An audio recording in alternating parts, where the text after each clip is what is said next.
Chapter 93. As the herd and the Hat Creek outfit slowly rode into Montana out of the barren Wyoming plain, it seemed to all of them that they were leaving behind not only heat and drought, but ugliness and danger too. Instead of being chalky and covered with tough sage, the rolling plains were covered with tall grass and a sprinkling of yellow flowers. The roll of the plains got longer. The heat shimmers they had looked through all summer gave way to cool air, crisp in the mornings and cold at night. They rode for days beside the Bighorn Mountains, whose peaks were sometimes hidden in cloud. The coolness of the air seemed to improve the men's eyesight. They fell to speculating about how many miles they could see. The plains stretched north before them. They saw plenty of game, mainly deer and antelope.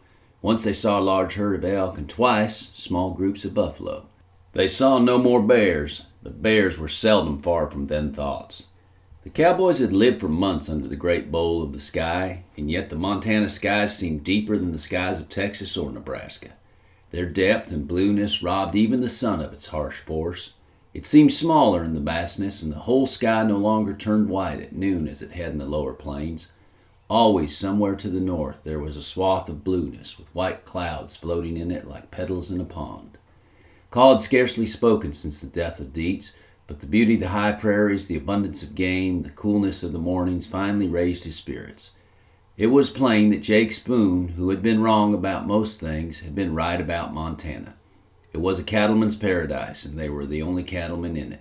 The grassy plains seemed limitless, stretching north. It was strange that they had seen no Indians, though. Often he mentioned this to Augustus. "Custer didn't see him either," Augustus pointed out. "Not till he was caught. Now that we're here, do you plan to stop, or will we just keep going north till we get into the polar bears?" "I plan to stop, but not yet," Call said. "We ain't crossed the Yellowstone, and I like the thought of having the first ranch north of Yellowstone." "But you ain't a rancher," Augustus said. "Guess I am now." "No, you're a fighter," Augustus said. "We should have left them damn cows down in Texas.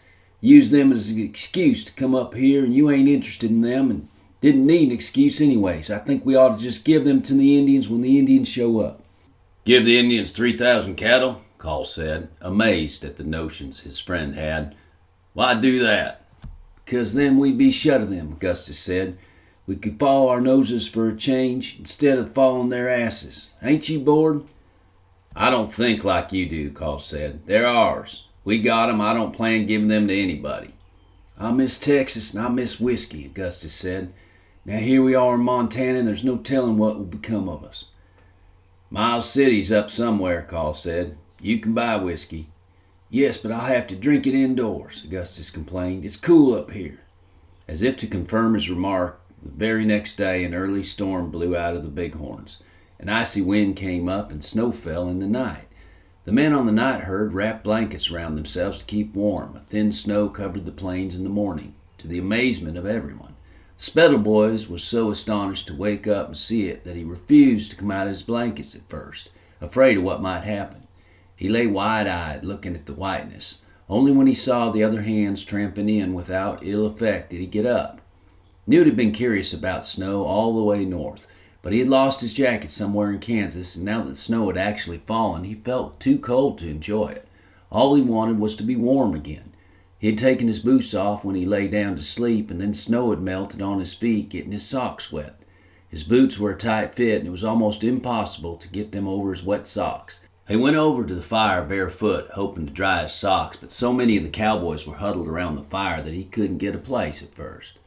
P.I. had scooped up a handful of snow and was eating it. The Rainey boys had made snowballs, but all the cowboys were stiff and cold and looked threatening, so the Raineys merely threw the snowballs at one another.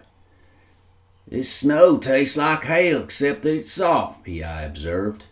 The sun came out just then and shone so brightly on the white plains that some of the men had to shield their eyes. Newt finally got a place by the fire, but then the captain was anxious to move on. He didn't get to dry his socks. He tried to pull his boots on, but had no luck until Poke Campo noticed his difficulty and came over with a little flour which he sprinkled in the boots. "This will help," he said. He was right, though getting the boots on still wasn't easy. The sun soon melted the thin snow, and for the next week the days were hot again. Poke Campo walked all day behind the wagon, followed by the pigs, who bored through the tall grass like moles, a sight that amused the cowboys, although Augustus worried the pigs might stray off. We ought to let them ride in the wagon, he suggested to Call. I don't see why. Well, they've made history, Augustus pointed out. When? Call asked. I didn't notice. Why, they're the first pigs to walk all the way from Texas to Montana, Augustus said. That's quite a feat for a pig. What will get 'em? Call inquired. Eaten by a bear if they ain't careful, or eaten by us if they are. They've had a long walk for nothing. Yes, and the same's likely true for us, Augustus said, irritated that his friend wasn't more appreciative of the pigs. With Dietz dead, Augustus and Call alternated the scouting duties. One day Augustus asked Newt to ride along with him, much to Newt's surprise. In the morning they saw a grizzly, but the bear was far upwind and didn't scent them. It was a beautiful day, no clouds in the sky. Augustus rode with his big rifle propped against the saddle. He was in the highest of spirits. They rode ahead of the herd some 15 miles or more, and yet when they stopped to look back they could still see the cattle, tiny black dots in the middle of the plain, with the southern horizon still far behind them. I never thought to see so far, Newt said. Ain't it something, Augustus said with a grin. This is rare country, this Montana. We're a lucky bunch. There ain't nothing better than this. Though you don't have to tell your pa I said it. Newt had decided it must be one of Mr. Gus's many jokes, making out the captain was his pa. I like to keep Woodrow feeling that he's caused a peck of trouble, Augustus said. I don't want him getting sassy. But I wouldn't have missed coming up here. I can't think of nothing better than riding a fine horse into a new country. It's exactly what I was meant for, and Woodrow too. Do you think we'll see Indians? Newt asked. You bet, Augustus said. We might all get killed this afternoon for all I know. That's the wild for you. It's got its dangers, which is part of the beauty. Of course, the Indians have had this land forever. To them it's precious because it's old. To us it's exciting because it's new. Newt noticed that Mr. Gus had a keen look in his eye. His white hair was long, almost to his shoulders. There seemed to be no one who could enjoy himself like Mr. Gus. Now, there's women, of course, Augustus said. I do cotton to them, but I ain't found the one yet who could hold me back from a chance like this. Women are persistent creatures, and we'll try to nail you down, but if you just dance on off, you usually find them close to the spot where you left them. Most of them. Do you really know who my pa is? Newt asked.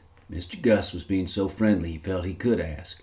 Oh, Woodrow calls your pa, son, Augustus said, as if it were a matter of casual knowledge.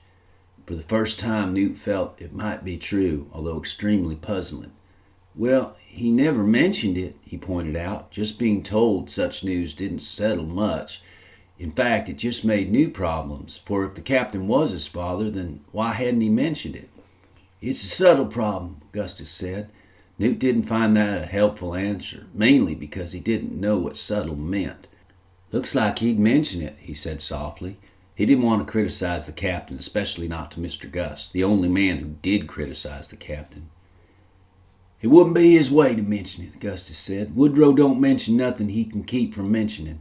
You couldn't call him a mentioner. Newt found it very puzzling. If the captain was his father, then he must have known his mother, but he had never mentioned that either. He could remember times when he had daydreamed that the captain was his father and would take him on long trips. Now, in a way, the daydream had come true. The captain had taken him on a long trip, but instead of feeling proud and happy, he felt let down and confused.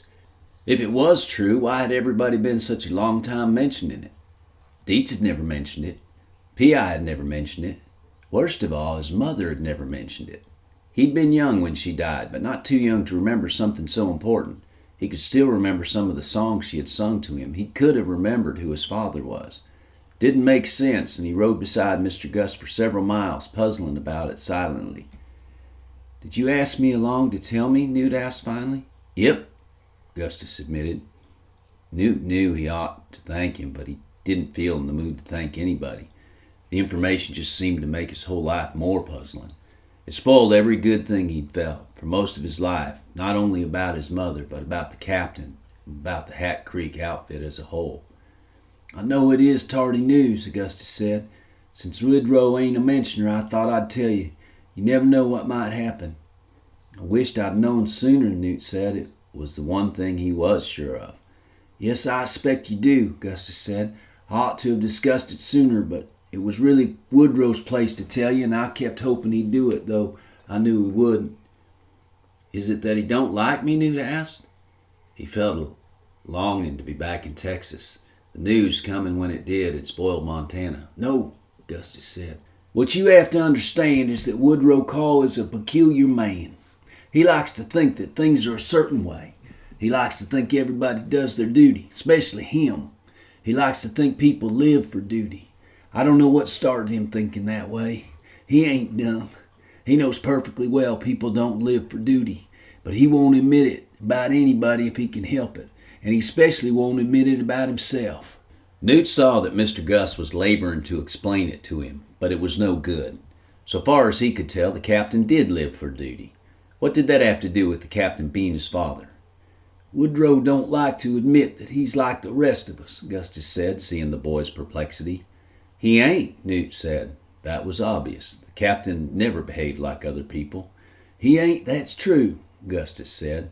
But he had a chance to be once. He turned his back on it, and now he ain't about to admit that he made the wrong choice. It's as if he'd sooner kill himself. He's got to keep trying to be the way he thinks he is, and he's got to make out that he was always that way. It's why he ain't owned up to being your pa. Soon they turned and headed back toward the herd. It's funny, Gustus said. I knew my pa. He was a gentleman. He didn't do much but raise horses and hounds and drink whiskey. He never hit me a lick in my life, nor ever raised his voice to me. He drank whiskey every night and disappointed my mother, but both my sisters doted on him like he was the only man. In fact, one of them's an old maid to this day because she doted on Dad. But it never interested me, Dad, he went on. I lit out from that place when I was 13 years old, and I ain't stopped yet. I didn't care one way or the other for Dad. I seen that horses and hounds would get born if you tried to make 'em alive. I expect I'd have wrecked every marriage in the county if I'd stayed in Tennessee, or else have got killed in a duel. Newt knew Mr. Gus was trying to be kind, but he wasn't listening. Much of his life he had wondered who his father was and where he might be. He felt it would be a relief to know. But now he knew, and it wasn't a relief. There was something in it that thrilled him. He was Captain Call's son, but more that felt sad. He was glad when Mr. Gus put the horses in a lope. He didn't have to think as much. They loped along over the grassy plains toward the cattle in the far distance. The cattle looked tiny as ants.